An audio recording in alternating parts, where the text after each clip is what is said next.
उस आदमी ने खुद को मरा हुआ दिखाकर जेल के पहरेदारों को चकमा दे दिया।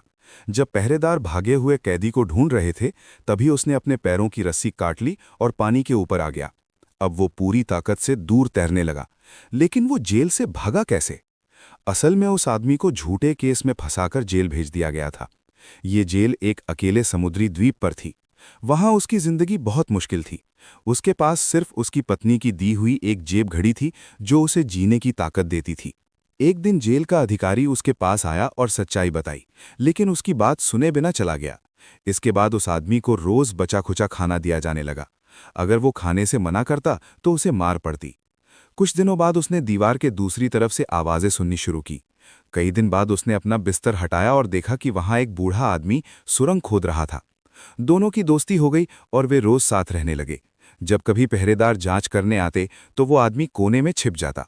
फिर दोनों ने जेल से भागने का फैसला किया। वो हर दिन सुरंग खोदते और मिट्टी खिड़की से समुद्र में फेंक देते।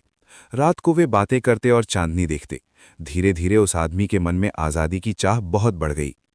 फिर एक दिन बूढ़े आदमी की तबीयत बहुत खराब हो गई। वो उठ नहीं सका।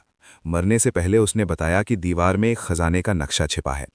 आदमी ने दीवार तोड़ी और सच में नक्शा मिल गया। इसके बाद बूढ़ा आदमी मर गया। यहीं से कहानी का पहला दृश्य शुरू होता है। जब पहरेदारों को सुरंग का पता चला, तब तक बहुत देर हो चुकी थी।